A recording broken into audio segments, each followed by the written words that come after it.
I hadn't expected to come home that night.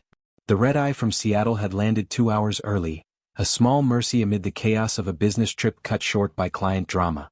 As I drove through Portland's misty streets, raindrops played a soft melody against my windshield, almost drowning out the thoughts racing through my mind. Numbers, projections, security protocols, all the cybersecurity work I'd left unfinished. It was nearly midnight when I pulled into the driveway of our Pearl District townhouse.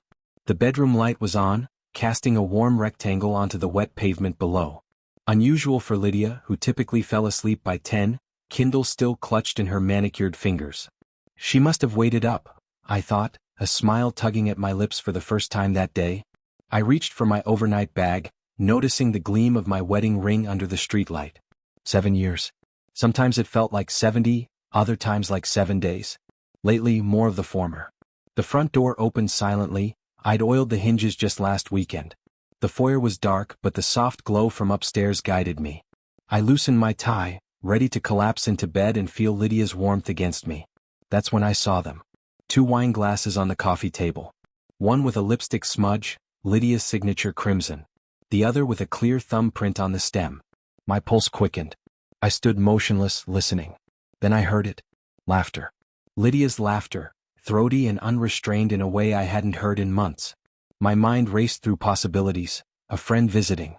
A work colleague. Her sister, perhaps. But her sister was in Boston. And that laugh. I knew that laugh. It belonged to late nights and whispered promises, to the early days when we couldn't keep our hands off each other. Then a deeper voice murmured something I couldn't quite make out, and Lydia laughed again. The world slowed. My fingers moved automatically to my phone, opening the recording app with practiced precision, a habit from too many client meetings where details mattered. I pressed record and held my breath.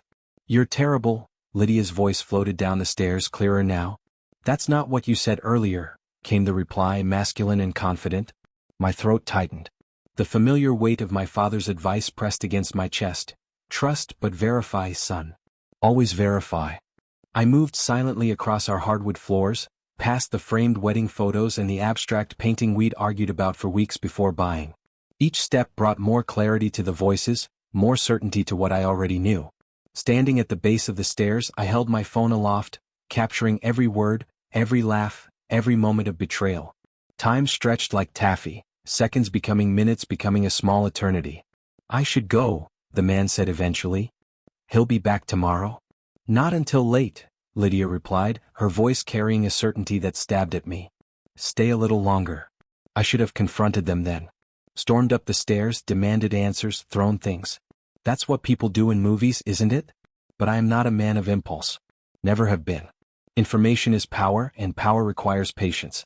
So I waited, recording, memorizing every inflection, building evidence while something cold and methodical awakened inside me. My father would have approved of this restraint, probably the only time he would have approved of anything I'd done. Movement upstairs. Footsteps. I retreated to the kitchen, concealed by shadow, still recording. They emerged on the landing, Lydia in her silk robe, hair tousled in a way that used to be reserved for me. Behind her, a tall figure adjusting his shirt cuffs. Miles Carver. My wife's colleague. The architect I'd hired to design our backyard renovation. "I'll text you tomorrow," he said, kissing her cheek with casual familiarity. "You'd better," she replied, playful and light in a way she hadn't been with me in. I couldn't remember how long. I slipped out the back door before they descended, circling around to my car where I sat, engine off, watching Miles exit our front door. He paused to check his reflection in the hall mirror, my hall mirror, before stepping out into the night. My phone continued recording as he walked to his car, as Lydia closed the door behind him, as the bedroom light finally went dark. Only then did I stop the recording, saving it with methodical precision. I remained in my car until the rain intensified, drumming against the roof like distant artillery. When I finally re-entered the house, I moved with purpose toward the couch. There, draped over the armrest where it didn't belong, was a charcoal gray sport coat, too large for my frame and smelling faintly of unfamiliar cologne. Evidence. The first piece in what would become my carefully constructed case. I took out my phone and snapped a picture, already imagining the many ways justice could unfold. I spent the night in my home office, door locked, surrounded by the blue glow of multiple monitors. Sleep was a luxury I couldn't afford, not with the weight of betrayal pressing against my chest, threatening to crush what remained of the man I thought I was. The recording played for the 5th time, each replay carving deeper wounds. I'd enhanced the audio using software from work, cleaning up background noise until their voices emerged with painful clarity. Miles Carver's distinct baritone, unmistakable now that I focused on it, laughing about some private joke with my wife. "I've been wanting to do that for months," his voice said through my headphones. "Me too," Lydia replied, her voice softer than I'd heard it in years. "Though we should be more careful. Gideon notices things, it's what he does for a living." A bitter laugh escaped my lips. She was right about one thing, I noticed things. But not this. Never this. Outside, Portland's perpetual drizzle had intensified to a proper downpour, raindrops hammering against the windows like accusations. Dawn was breaking, steel-gray light seeping through the blinds, casting long shadows across my desk. I pulled up Miles' social media profiles, piecing together a timeline. The connections were there: industry events where they'd both attended, project meetings that ran suspiciously late, text messages on our shared phone bill showing conversations at odd hours. Looking back, the signs glowed like neon, but I'd been blind, trusting, focused on salvaging a cybersecurity contract that was now meaningless compared to what I'd lost at home. My father's voice echoed in my memory: "Trust makes fools of even the smartest men, Gideon." The old man had been cold, paranoid, keeping detailed records of every perceived slight. I'd sworn never to become him, yet here I was, compiling evidence, methodically building a case against my own wife. I opened a new document and began typing, organizing my thoughts. When had it started? 3 months ago, perhaps, when Lydia stopped reaching for me in the night? Or earlier, when Miles first appeared at our dinner table, charming her with stories of his travels while I sat silent, exhausted from 12-hour workdays? A notification pinged on my phone. A text from Lydia: "Miss you. The house feels empty without you. Call when you land tonight? Love you." My stomach clenched. The casual deception, the performance of devotion, it was all so effortless for her. I checked the time. 6:23 in the morning. She was still asleep upstairs, unaware of my presence, crafting lies even in her messages. I rose from my chair, muscles stiff from hours of stillness, and moved to the window. Our street was coming alive. A neighbor walking a dog, a delivery truck idling at the curb. Normal life continuing while mine imploded in slow motion. The last time I felt this hollow was when I found my father's body, slumped at his desk surrounded by filing cabinets full of suspicions. Heart attack, the doctor said. But I always wondered if it was the weight of his distrust that finally crushed him. Was this my inheritance? This cold, calculating approach to betrayal? I returned to my desk and pulled out an old leather journal, a habit I'd developed in therapy years ago. "Process your emotions," Dr. Harmon had said. "Don't let them fester." I began to write, not the methodical notes of investigation, but raw impressions. The way Lydia's laughter had twisted like a knife, the faint scent of unfamiliar cologne that still clung to our sofa, the hollow feeling that had taken residence beneath my ribs. Halfway through a sentence I stopped. This wasn't helping. I needed evidence, not emotional catharsis. I returned to the recording, isolating a particular exchange. "Where did he say he was staying in Seattle?" Miles asked. "The Alexis. He always stays there." "Corporate rate," Lydia replied. "And he's back tomorrow night?" "Late flight. We have time." They had discussed me like I was a scheduling conflict, a minor inconvenience to be worked around.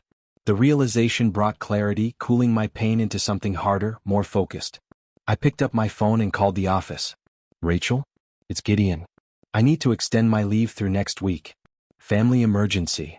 The lie came easily, perhaps because it wasn't entirely false. Next, I called a private investigator whose services our firm occasionally used for corporate cases. "Devin? I need your help with something personal." Discreetly. By 8 o'clock, I had a plan forming.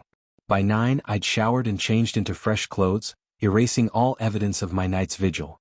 By 10, I'd moved my car to a nearby parking garage and booked a room at the Woodstock, a boutique hotel across town. When my phone buzzed again, it was another text from Lydia. "Thinking of you. Did you remember to pack the blue tie for your presentation?" I stared at it for a long moment before replying, "Got it covered. Busy day ahead. Talk tonight." The blue tie in question was hanging in our closet upstairs. And tonight, while she thought I was still in Seattle, I would begin to unravel the extent of her deception. The Woodstock Hotel offered anonymity in its uniformity, beige walls, generic artwork, and a bed too firm for proper sleep.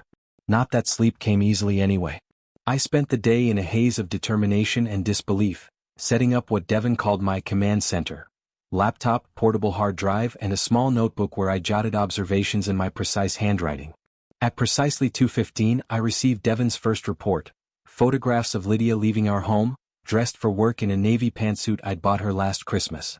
There was nothing unusual in her demeanor. She walked with the same purposeful stride, checked her watch with the same impatient gesture. The woman who had shattered my world looked exactly like the woman I'd married. Perhaps that was the most disturbing realization of all. "I'll continue surveillance," Devon texted. "Anything specific you're looking for?" "Everything," I replied, knowing how impossible that sounded. With Lydia at work, it was safe to return home. I needed things: clothes, toiletries, and most importantly, access to our personal files. I drove back to our townhouse under a sky that had temporarily exhausted its supply of rain, leaving behind a heavy, expectant humidity. Our home felt different now, like a crime scene where the yellow tape was invisible but ever-present. I moved through it carefully, noting details I'd overlooked last night: Lydia's perfume lingering in places it shouldn't be, a wine cork on the counter from a bottle we'd been saving for a special occasion. I went upstairs to our bedroom, breathing through my mouth to avoid the mingled sense of betrayal. The bed had been made with military precision. Another change. Lydia usually left it rumpled, claiming we'd only mess it up again that night. Opening her closet felt like crossing a threshold, but I pushed past the hesitation. I needed evidence, not sentimentality. Her clothes hung in color-coordinated sections, shoes arranged by heel height. I searched methodically: pockets, shoe boxes, the jewelry case where she kept things she rarely wore. In the back of her closet, behind winter coats, I found a small leather bag I didn't recognize.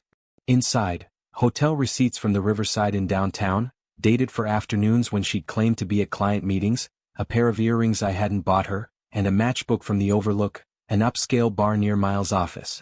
I photographed everything, returning items exactly as I'd found them.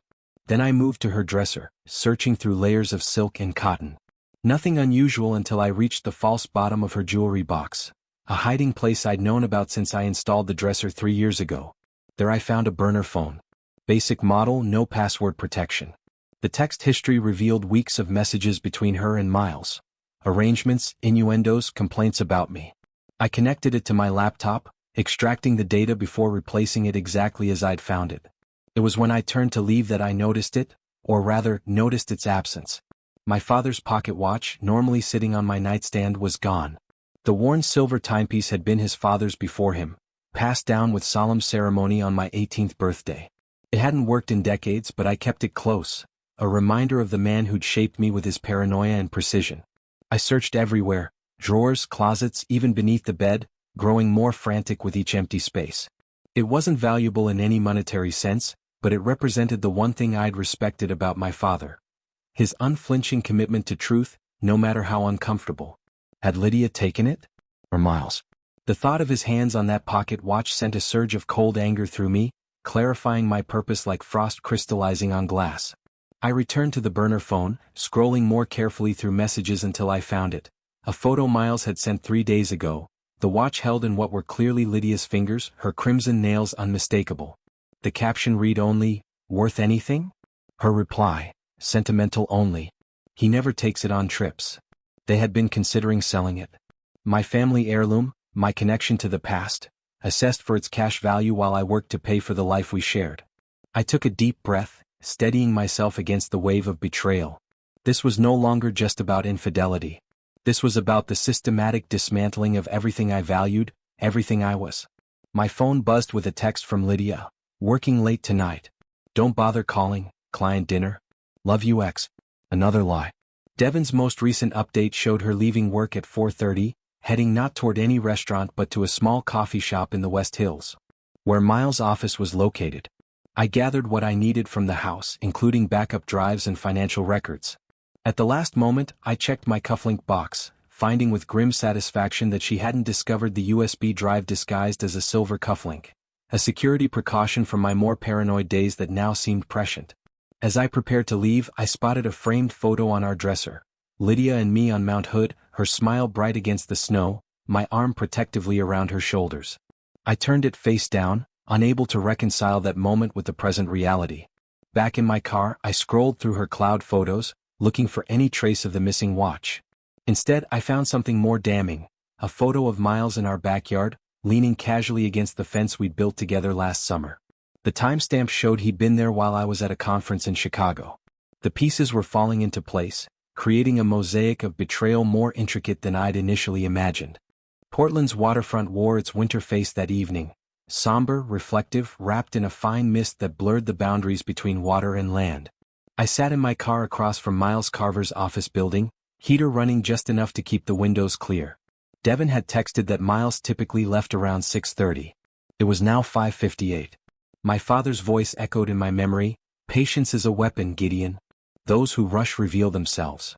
One of his many paranoid axioms that now seemed like wisdom. The old man had spent decades as a federal auditor, hunting financial discrepancies with relentless precision. He taught me to wait, to watch, to notice the patterns others missed. At 6:22, Miles emerged from the glass doors, his tall figure unmistakable even at a distance. He wore a tailored gray coat over a blue suit, dressing for success as the saying goes. Success in business, success in stealing another man's wife.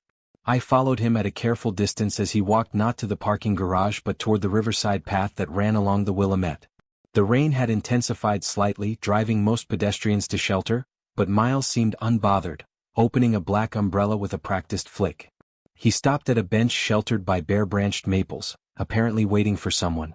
I parked and followed on foot, keeping a newspaper over my head as meager protection against the rain. A nearby coffee shop provided the perfect vantage point, large windows facing the river, steam fogged enough to obscure me from outside view. At 6:41, another figure approached Miles, not Lydia but a man I didn't recognize. Older, heavy-set, with the confident posture of someone accustomed to authority. They spoke briefly before walking together to a nearby restaurant, upscale with river views and privacy. Through the restaurant's windows I could see them seated at a corner table. The older man did most of the talking, gesturing emphatically while Miles nodded, his expression serious. It wasn't the meeting of lovers or friends, this was business. My phone buzzed. A text from Lydia, "At dinner with clients. How was your presentation?" I stared at the message, the casual deception still shocking despite everything I now knew. I typed back, "Went well. Exhausted. Heading to bed early." "Sleep tight," she replied. "Tomorrow you'll be home." Yes, I thought. Tomorrow I would be home, a word that had lost its meaning in the span of 24 hours. I returned my attention to Miles and his companion. They were studying documents now, spread carefully between wine glasses. Miles was pointing to something, his expression animated in a way I recognized from architectural presentations. This was his element, charming, persuasive, selling his vision. The maitre d' approached their table, speaking briefly before gesturing toward the entrance. Miles looked up, his face breaking into a broad smile that transformed his features. I followed his gaze to see a woman being escorted to their table. Not Lydia. This woman was older, elegant in a way that spoke of old money rather than earned success. She kissed Miles on both cheeks before taking a seat. The familiarity suggested family, a mother, perhaps? The resemblance was subtle but present in the shape of their eyes, the angle of their chins. I took photos discreetly, careful to keep my phone below table level. Then I sent a message to Devin, "Need ID on two individuals meeting with Miles Carver." While waiting for Devin's response, I nursed a cooling coffee and watched the three interact. Their body language told a story of hierarchy, the older man clearly in charge, Miles deferential but eager, the woman mediating between them. A family business meeting? Or something else? My mind wandered to Lydia, wondering where she actually was if not with Miles. Another lover? The thought hit harder than expected. One betrayal was painful enough. The possibility of multiple deceptions threatened to crack my carefully maintained composure. A memory surfaced. My father sitting at our kitchen table the night my mother left, methodically sorting her credit card statements into chronological order. "Always follow the money, son," he'd said, his voice flat but his hands trembling. "People lie. Numbers don't." I'd been 16 then, bewildered by his clinical approach to heartbreak. Now I understood. The dinner meeting was concluding. They gathered their papers, the older man tucking them into a leather portfolio. As they stood to leave, I distinctly heard Miles say, "Gideon won't be a problem. I've handled it." My name. On his lips. In a conversation that clearly had nothing to do with architectural plans for my backyard. I sank deeper into my chair as they passed the coffee shop windows, my mind racing. This wasn't just about an affair. Miles had handled me? In what context? What was I to these people? An obstacle? A target? The rain intensified as they disappeared around a corner. The river behind them turned silver by headlights reflecting off its restless surface. I remained seated, letting the implications settle like sediment in still water. Whatever game they were playing, I was no longer just a deceived husband. I was a piece on their board, one they thought they had neutralized. How wrong they were. Morning came with relentless Portland rain, droplets racing down my hotel window like tears I refused to shed. I had slept perhaps 3 hours, my dreams haunted by Miles' words, "Gideon won't be a problem. I've handled it." Devon's report had arrived at 2:13 in the morning, identifying Miles' dinner companions as Elliot Vaughn, CEO of Meridian Technologies, and his sister, Margaret Carver Vaughn. Meridian was one of our firm's largest competitors, and they'd been aggressively pursuing our clients for months. The connection wasn't subtle. It was blinding. I showered quickly, dressed in clothes that would allow me to blend into the background, navy jacket, gray slacks, nothing memorable, and checked out of the Woodstock.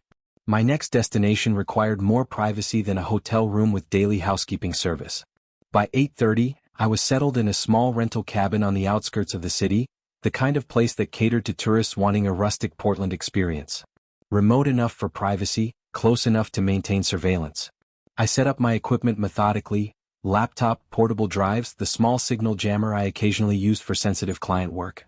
Then I did something I had never done before. Something that crossed both professional and legal lines. I hacked into Lydia's work email. It wasn't particularly difficult.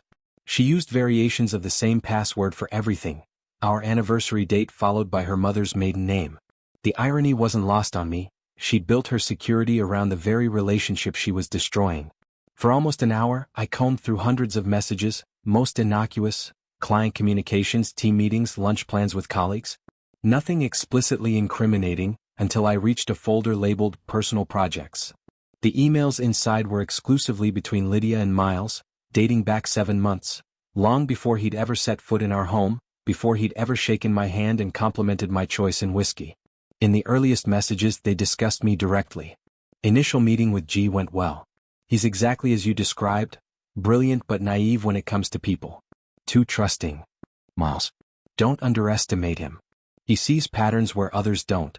That's why V wants his client list. Lydia. V says your bonus depends on complete access. How soon can you get his passwords? Miles. Working on it. He's careful with security but careless with his heart. I'll exploit the latter to get to the former. Lydia. My hands were trembling by the 5th message.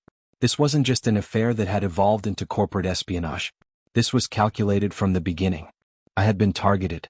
Our marriage had been weaponized. Lydia worked in marketing, not cybersecurity, but she had access to our home, my personal devices, even my offhand comments about clients. 4 years, I'd shared thoughts with her, trusted her with observations about security vulnerabilities I was addressing for high-value clients. She had been harvesting information the entire time. I dug deeper, finding an encrypted file attached to one of Miles' emails from 3 weeks ago. It took 17 minutes to crack. Another weak password, this time a reference to a vacation we'd taken last year. Inside was a spreadsheet, client names, security protocols I'd implemented, and most damning of all, a column labeled Exploit Method. They had been systematically undermining my work, creating backdoors into systems I had secured, preparing to compromise my clients' data. This wasn't just betrayal. It was sabotage that could end my career and potentially lead to criminal charges if I couldn't prove my innocence. My phone rang. Evan Tate, my closest colleague at the firm. I considered letting it go to voicemail, but something urged me to answer. Gideon, where are you? His voice was tense, urgent. Still in Seattle. Flying back tonight. The lie came easily now. Listen carefully. Don't come into the office tomorrow. Fredericks's Warpath. Someone accessed the Westlake files. Major breach detected this morning.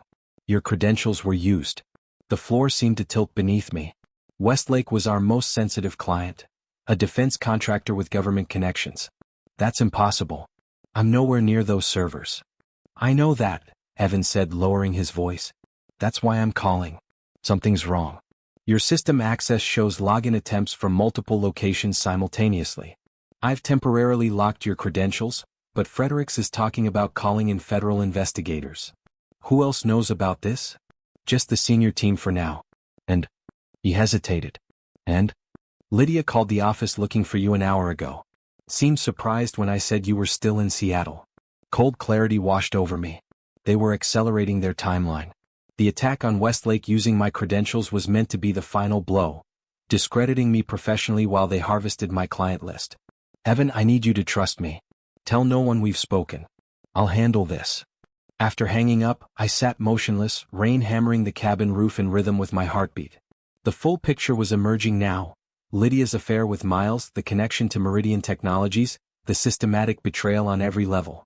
My father's voice echoed again. When they come for you, son, make sure you're not where they're looking. I began typing rapidly, accessing emergency protocols I'd created years ago but never expected to use. If they wanted a war, they would have one. But they would never see me coming. The drive to my mother's house in Lake Oswego felt longer than its actual 27 minutes. Suburban streets gave way to winding roads lined with towering pines, their shadows stretching across wet pavement like accusing fingers. Eleanor Pierce had moved here after my father's death, trading our modest family home for a lakeside property that announced her newfound independence. I hadn't planned to visit her. In the catalog of people I trusted, my mother occupied a complicated position. Not enemy, not ally, but something more ambiguous. We spoke monthly, met for obligatory holiday dinners, and maintained the appearance of family while keeping emotional distance that suited us both. But the encrypted files had contained her name. 3 references, all in messages between Lydia and Miles. Eleanor confirms he keeps no physical backups at home. E says he never discusses clients with family. Dinner with E tomorrow. She might have more insights about his security procedures. My mother had been feeding information to my wife. About me.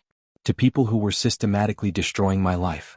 Eleanor's silver Audi sat in the circular driveway, alongside a gardener's truck. The house looked immaculate as always, white columns, manicured shrubs, not a fallen leaf in sight despite the season.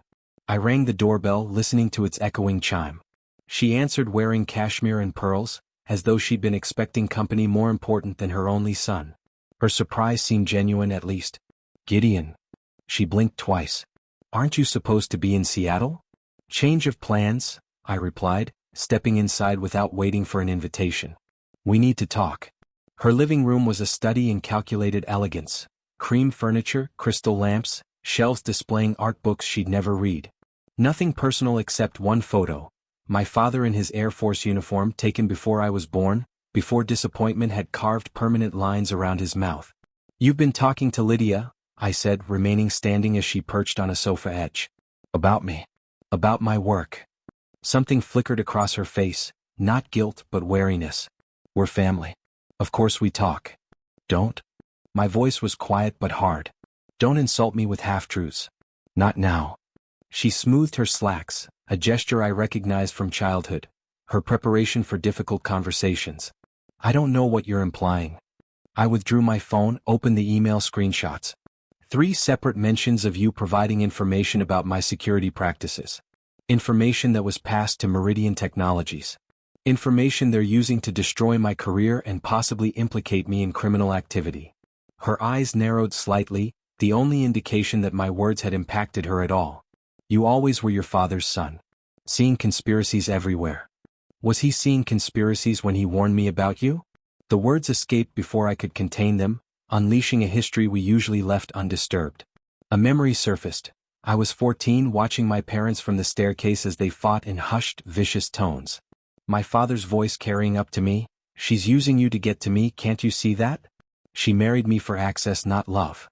My mother had called him paranoid. Delusional. But he'd shown me documentation later. Phone calls to his professional rivals, accidental disclosures of sensitive information, patterns that only became visible when you stepped back far enough to see them. Your father was ill, Eleanor said now, her voice glacial. His paranoia destroyed our marriage and nearly destroyed you. He was right about some things. And obsessively wrong about others. She stood, moving to the window. Yes, I've spoken with Lydia about you. About your work habits, your security consciousness. She was worried about you, the hours you keep, the stress. She wanted to understand. Understand enough to exploit it.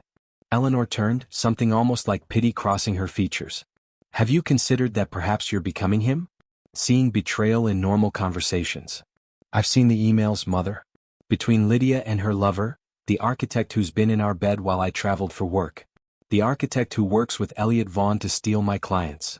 Her expression didn't change, but her hand tightened on the windowsill. Not surprise, I realized. Recognition. You knew, I said, the final piece clicking into place. About the affair. About all of it. She didn't deny it. Lydia deserved better than being tethered to a man who treats relationships like security protocols. Everything compartmentalized, everything controlled. The casual cruelty staggered me. You encouraged her. I encouraged her to find happiness. She faced me fully now. Miles is attentive, present. Everything you aren't. Miles is using her to get to my client list. And you help them. Miles appreciates her for who she is, not what she represents. She glanced at a silver clock on the mantel. I have a luncheon in 30 minutes. I think you should leave. I started toward the door, then paused. The watch. Dad's pocket watch. Did you tell her to take it? Something flickered in her eyes, the first genuine emotion I'd seen. Miles has a collection. Antique timepieces. She mentioned it once. The confirmation hit like a physical blow. My father's watch, the one thing he'd entrusted to me, taken not just for its value, but as a symbolic severing of my past. At the door, Eleanor called after me. Gideon. Her voice softer now. Miles mentioned you met with Victor Chin last month. About the Peterson account. The request for information was so brazen, so unexpected that I almost laughed. Even now, she was fishing for details to pass along. Goodbye, Mother. As I walked to my car, thunder rumbled across Lake Oswego, promising a storm that matched the one building inside me. For the first time, I truly understood my father, not just his paranoia but the lonely clarity that came with seeing the world as it was, not as you wished it to be. The downtown precinct smelled of coffee and industrial cleaner, a combination that clung to my clothes as I sat across from Detective Nora Hale. Mid-40s with silver-streaked hair cut in a practical bob, she had the steady gaze of someone who'd seen every variety of human deception and remained unmoved by all of them. So you believe your wife, her lover, and your mother are conspiring with a corporate rival to steal your clients and frame you for security breaches, she summarized, her tone neutral. And you have emails to prove it. Yes. I pushed the printed evidence across her desk, careful selections that established the conspiracy without revealing my illegal access to Lydia's accounts. My credentials were used to breach a high-security client system yesterday. I was nowhere near a terminal with access capabilities. Detective Hale studied the documents, her expression unchanging. What exactly do you want from me, Mr. Pierce? This looks like a civil matter, corporate espionage, possibly a divorce situation. I want documentation. Official record that I reported potential criminal activity before anything worse happens. I leaned forward. They're setting me up, Detective. If classified information from Westlake gets leaked or sold, I'll be the one facing federal charges. She considered this, tapping a pen against her notepad. You haven't confronted your wife yet. No. Why not? The question was simple but pierced through my carefully constructed plans. Why not indeed? Why the surveillance, the evidence gathering, the methodical approach? Because I need to understand the full scope first. I met her gaze directly. And because when I do confront her, I want it to be from a position of strength. Something like recognition flickered in Hale's eyes. Revenge then. Justice, I corrected, though the line between them had begun to blur. She nodded once, then began typing notes into her computer. I'll document your concerns and the evidence you've provided. That's all I can do for now. She paused, studying me. Be careful, Mr. Pierce. People who feel cornered can become dangerous. I left the precinct with mixed feelings, reassured to have created an official record, unsettled by Hale's assessment of my motives. Was it revenge I wanted? The cold satisfaction of watching Lydia and Miles realize their scheme had failed? Or something more fundamental, the restoration of a world that made sense? Evening was settling over Portland as I drove toward the downtown high-rise where Meridian Technologies was hosting their annual client gala. Devin had confirmed that both Miles and Elliot Vaughn would be attending. Lydia had told me she had a networking dinner, another lie in her tapestry of deception. I parked 2 blocks away and changed in my car. Dark suit, crisp shirt, the appearance of a legitimate guest. Security was minimal, focused primarily on checking digital invitations. I used a spoofing app developed by our firm to generate a convincing facsimile. The ballroom glittered with success and ambition. Glass chandeliers, champagne flutes, the subtle display of wealth that defined corporate technology culture. I skirted the edges, accepting a drink from a passing server while scanning for familiar faces. Miles arrived at 8:23, moving through the crowd with practiced charm. He stopped to chat with various executives, his hand occasionally touching an elbow or shoulder, small gestures of false intimacy that created the illusion of connection. I observed him from behind a large floral arrangement, noting how different he appeared in this environment compared to the casual persona he'd adopted in my home. Here, every movement seemed calculated for effect. He wasn't just working the room, he was performing for it. Elliot Vaughn joined him after several minutes, the older man from the waterfront restaurant, now resplendent in a tailored tuxedo that emphasized his position of authority. They conversed briefly before being approached by a third man I recognized with a jolt. Frederick Westlake himself, owner of my most sensitive client account. I edged closer, using a group of animated venture capitalists as cover, straining to catch fragments of conversation. Complete transition by end of quarter, Vaughn was saying. Assurances about security? Westlake asked, his expression concerned.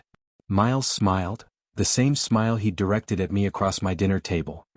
The vulnerabilities have been identified and will be addressed in our implementation. The previous consultant made some unfortunate choices. The previous consultant. Me. They were already speaking of my professional death as a concluded matter. I withdrew before anyone could notice my presence, processing what I'd witnessed. They were actively recruiting my clients, leveraging information obtained through Lydia to identify weaknesses in my security systems. The breach using my credentials had been just the beginning, establishing a pattern of incompetence to justify moving accounts to Meridian. As I neared the exit, I heard Miles' voice behind me. Heading out already? Adrenaline surged through me, but years of poker-faced client meetings kept my expression neutral as I turned. Just stepping out for air. He didn't recognize me. The brief interactions in my home, always with Lydia present, hadn't left enough impression for him to identify me out of context. Miles nodded, already losing interest. Enjoy the evening. As he turned away, his phone buzzed. He checked it, a smile spreading across his features as he read the message.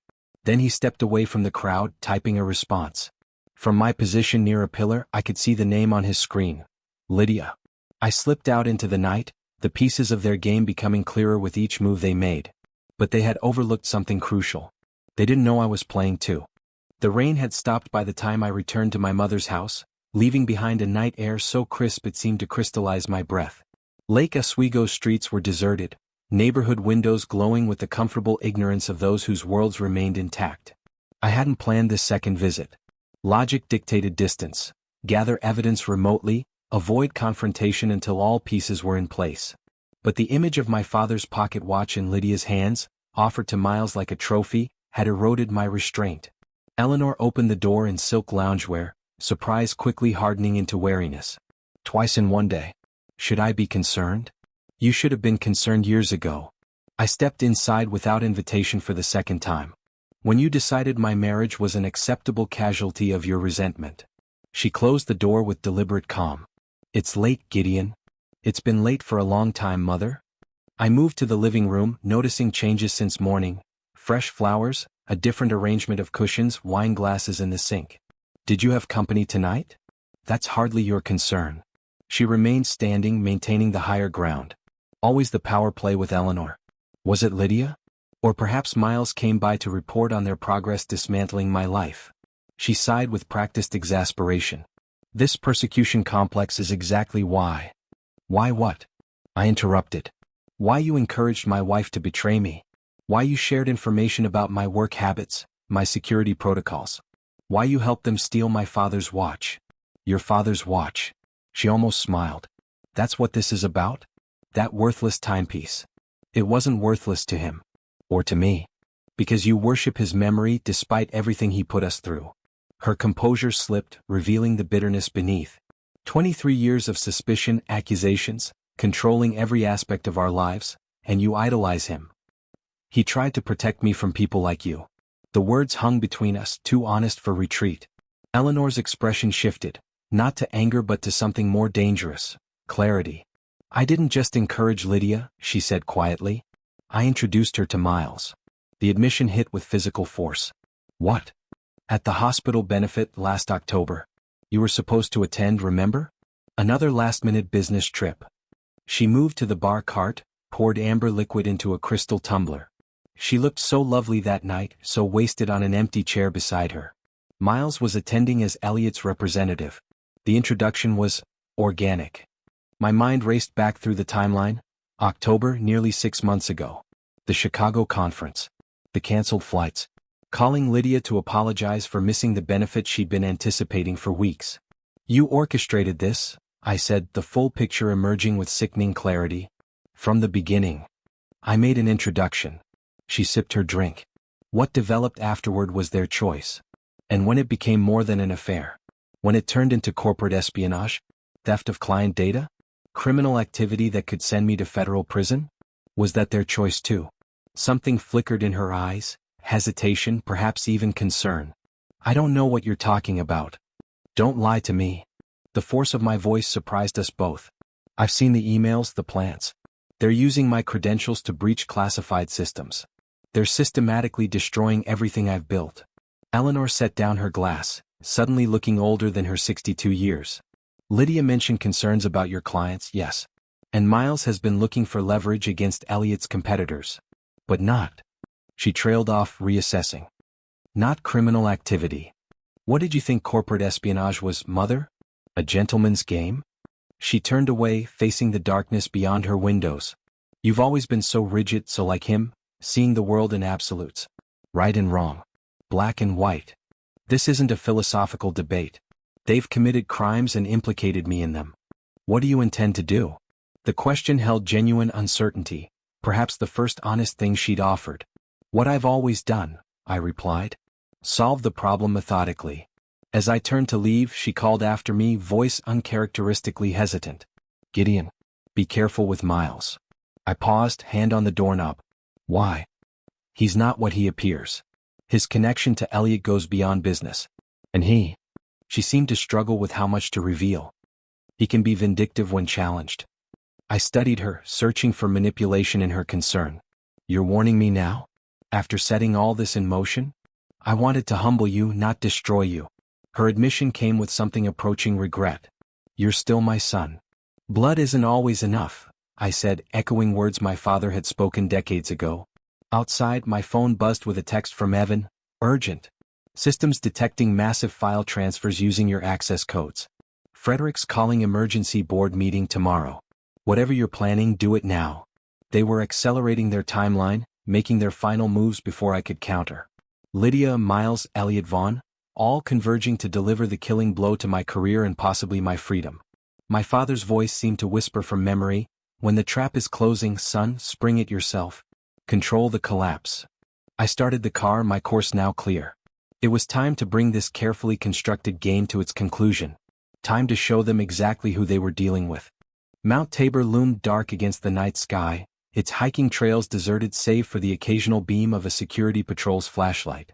A dense fog had rolled in from the Columbia River, shrouding Portland in a spectral blanket that muffled sound and distorted distance.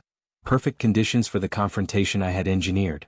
Miles' silver Audi pulled into the small parking area at 11:47, exactly as the anonymous tip had suggested it would. I watched from the shelter of ancient Douglas firs as he emerged, looking uncertainly at the deserted park. The text I'd sent from a burner phone had been deliberately cryptic. Proof of Westlake breach. Can't risk electronic transmission. Mount Tabor, midnight, North Water Reservoir. Come alone or data goes to Frederick's. Signed with the initials of a Meridian junior analyst I'd identified through social media. As Miles locked his car and started up the trail, I circled through the trees, maintaining distance while tracking his progress. He moved with the confidence of someone accustomed to getting his way, checking his watch occasionally as he approached the meeting point. The reservoir appeared through the fog like a dark mirror, its surface occasionally rippled by wind. Miles stood at its edge, peering into the mist, his breath visible in the cold air. Hello, he called, voice swallowed by the fog. I'm here. I stepped from the shadows behind him. Yes, you are. He turned sharply, recognition dawning as he placed my face in this unexpected context. Pierce? What are you? His expression shifted from confusion to wariness. You're supposed to be in Seattle. And you're supposed to be an architect, not an industrial spy. I kept my voice steady, emotionless. Yet here we are, both playing roles. Miles recovered quickly, his features arranging themselves into practiced concern. I don't know what you're talking about. Lydia mentioned you were under stress from work. Stop. I held up my phone, playing the recording from the Meridian Gala. His voice, crystal clear. The vulnerabilities have been identified. The previous consultant made some unfortunate choices.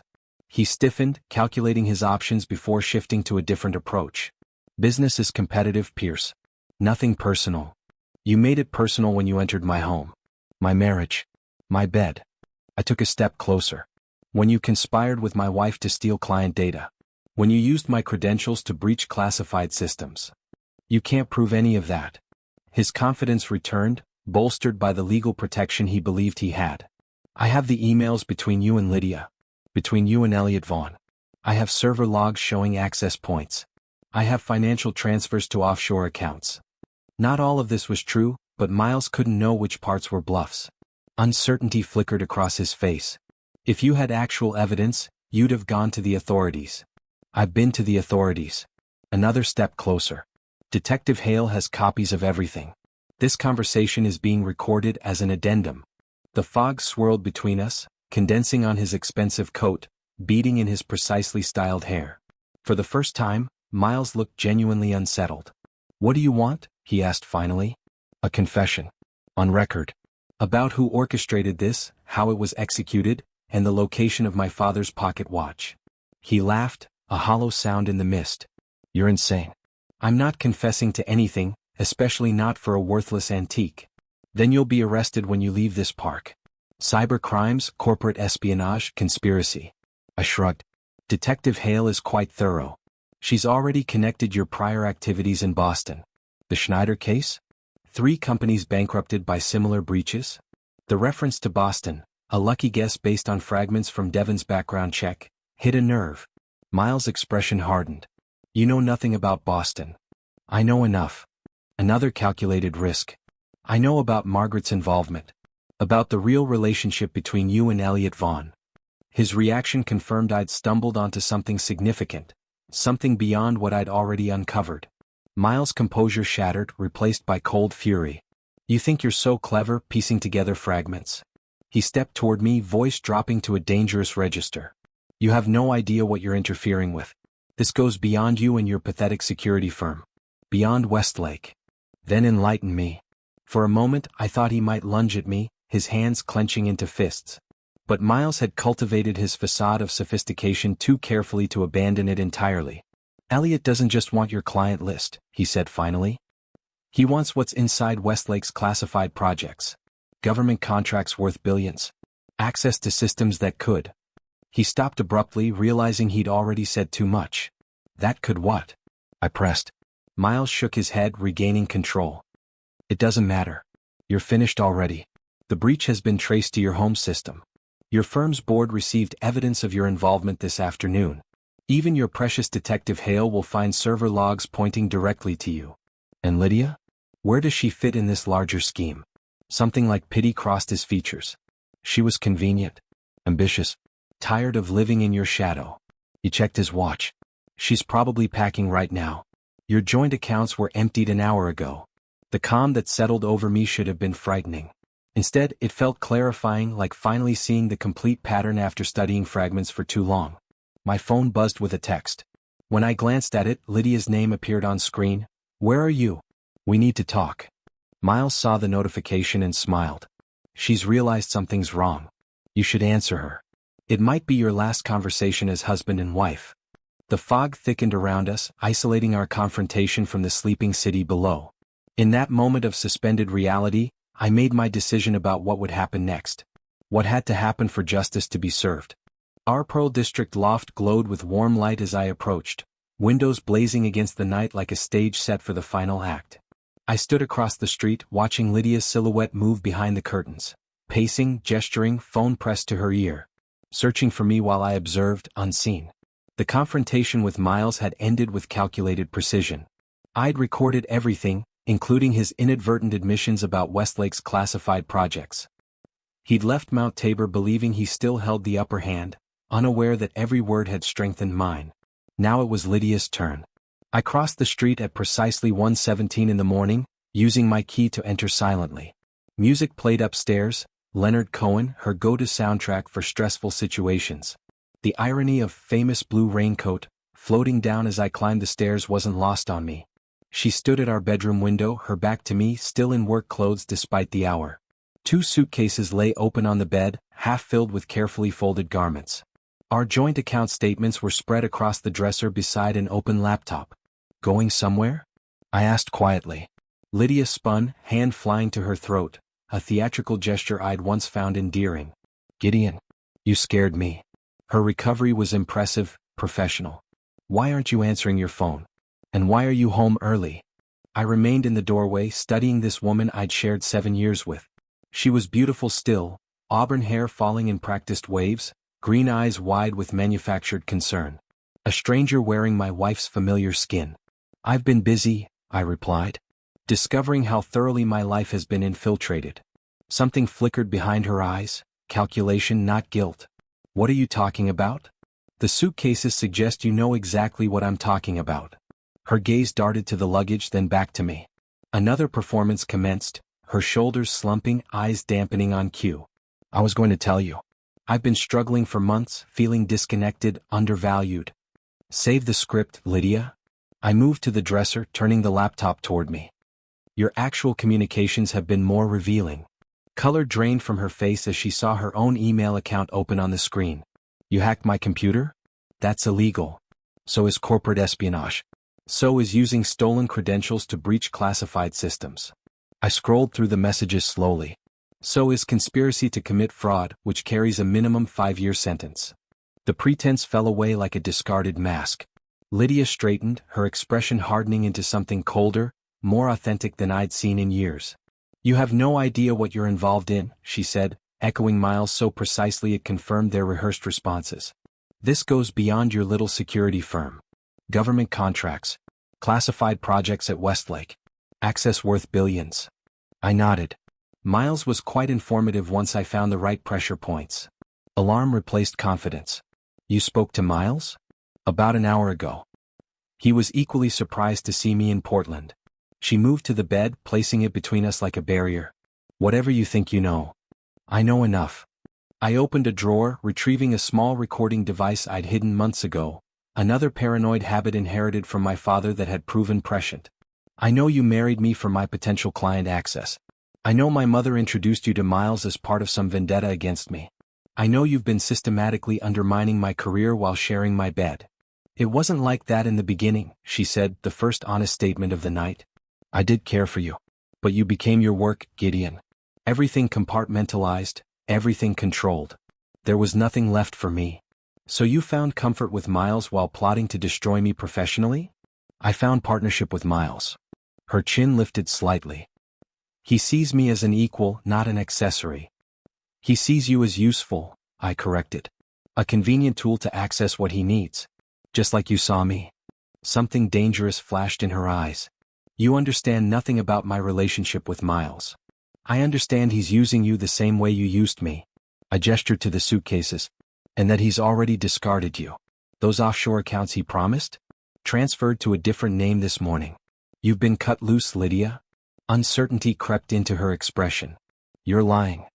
I placed my phone on the dresser, showing the banking alert I'd intercepted. Her carefully cultivated composure cracked as she read it, revealing the fear beneath. "That's not possible," she whispered. "We had an agreement." Honor among thieves? I almost pitied her. Miles answers to Elliot Vaughn, and Vaughn doesn't permit liabilities. Desperation replaced calculation as she moved toward her own phone. "I need to call him." "He won't answer." I picked up one of the account statements. "And these funds are already frozen pending investigation." Detective Hale was quite efficient with the court orders. Lydia's face transformed with cold fury. "You had no right." "No right." The question hung between us, heavy with 7 years of shared history. "You stole my trust, my client data, and attempted to frame me for security breaches that could send me to prison. What right did you have?" "I'll deny everything," she said, desperation edging into her voice. "It's my word against yours."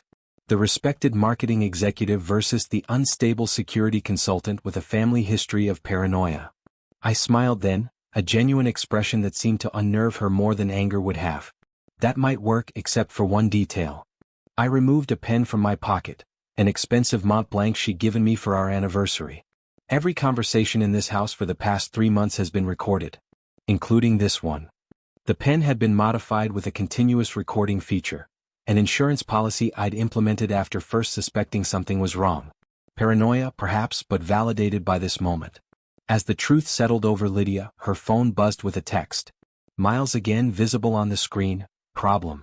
He knows. Accelerate timeline. Too late, I thought. Far too late for all of them.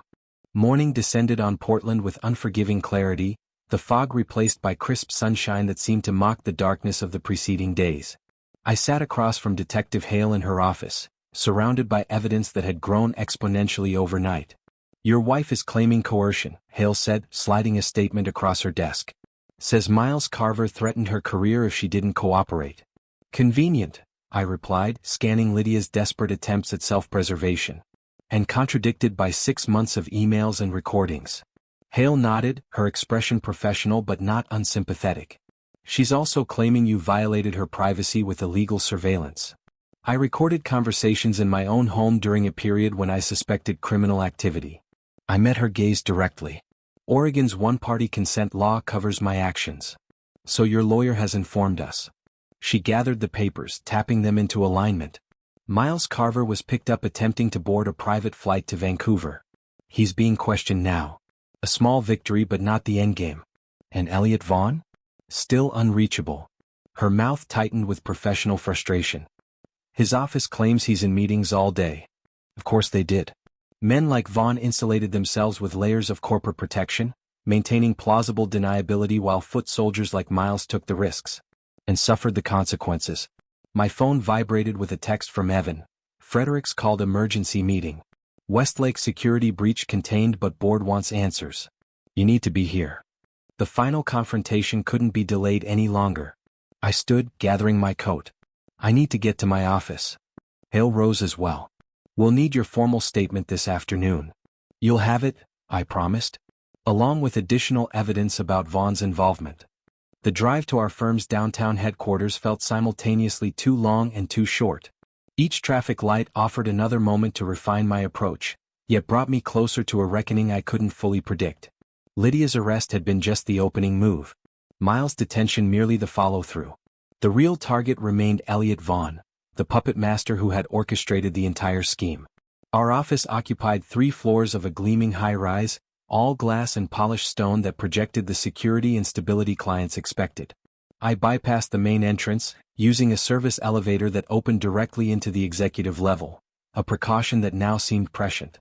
Evan met me in the corridor, his expression a mixture of relief and anxiety.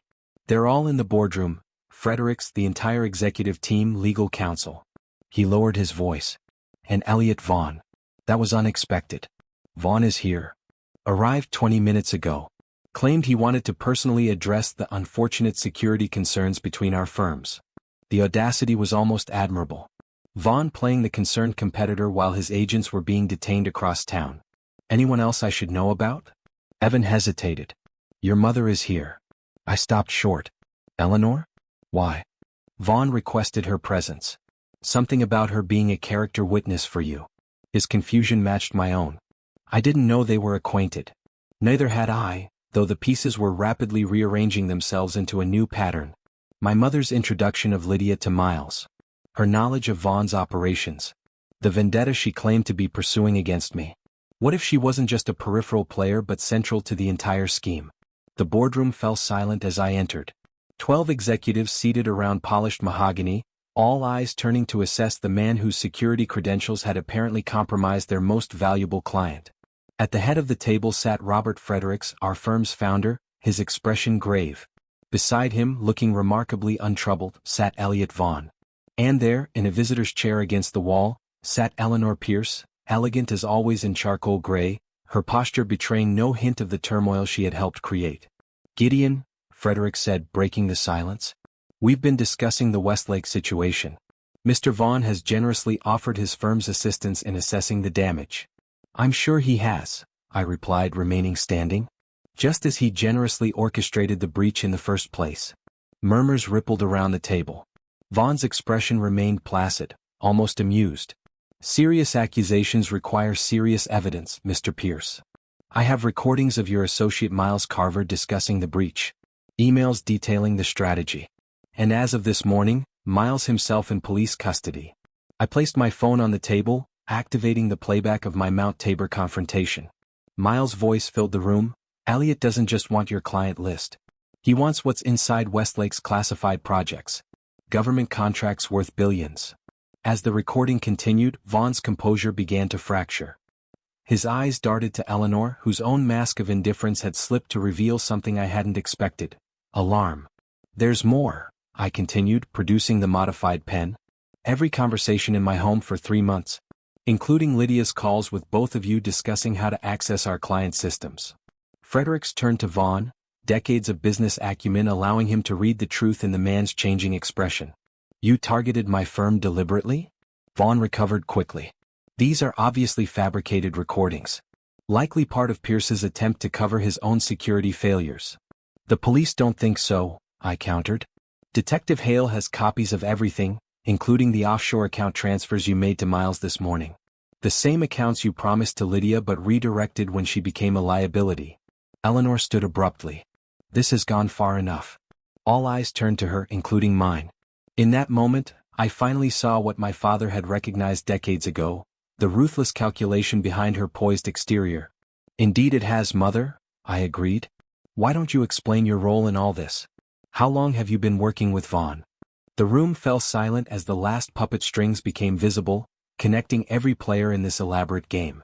The aftermath resembled a controlled explosion, devastating but contained. Within hours, Elliot Vaughn had been escorted from our offices by security.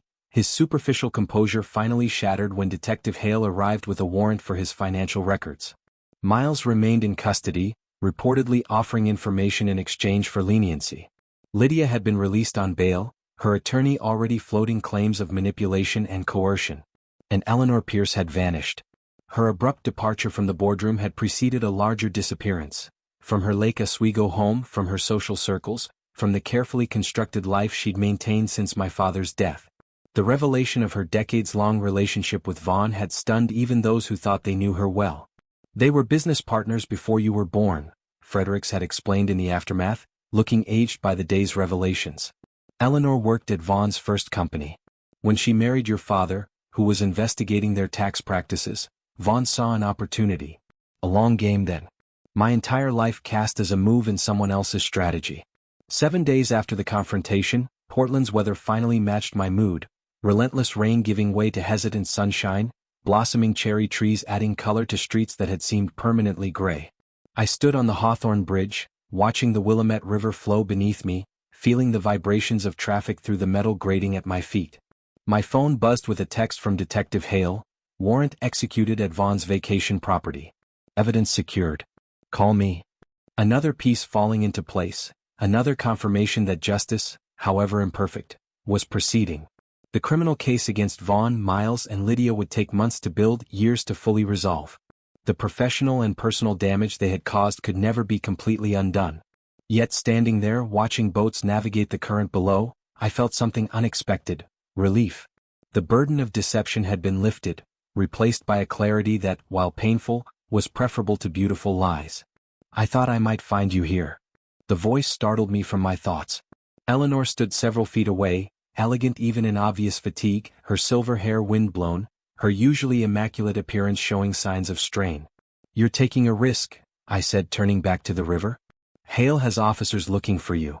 I know. She moved beside me, keeping a cautious distance. I needed to see you first. Anger flared, then subsided into something colder, more controlled. To explain why you spent decades using me as a pawn? Why you introduced my wife to a man who would help destroy my career? Why you conspired with Vaughn to access my clients? Not to explain, she replied quietly. To return something. From her purse, she withdrew a familiar object. My father's pocket watch, its silver case tarnished but intact. She placed it on the bridge railing between us. Miles gave it to me when he realized its value was sentimental, not monetary. Her voice carried an emotion I couldn't immediately identify. I should have returned it then. I took the watch, its weight familiar and somehow comforting in my palm. Why come back just for this? Because it matters to you. She looked out over the water, her profile sharp against the brightening sky. And because I owe you one honest act after so many dishonest ones. Vaughn was my father's target, wasn't he? Not just a random audit. Eleanor nodded. Alexander suspected financial improprieties at Pinnacle, Vaughn's first company. What he found was worse: government contract fraud, corporate espionage, systematic corruption. He was building a case. Her hands tightened on her purse. My job was to distract him. To report on his progress. You married him for a job? The concept seemed both impossibly cruel and oddly consistent with the woman I'd known. I married him for Elliot. Her admission carried no remorse, only weary acknowledgement. We were involved. The marriage was his idea. The perfect source of inside information. The pieces of my father's paranoia, his increasing isolation, his obsessive record-keeping, all clicked into a pattern that finally made sense. He had recognized the deception but couldn't prove it. And then you had me, I said. An unexpected complication.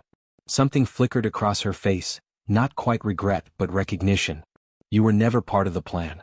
But you became useful after Alexander died. A connection to the security industry Elliot had been trying to infiltrate for years.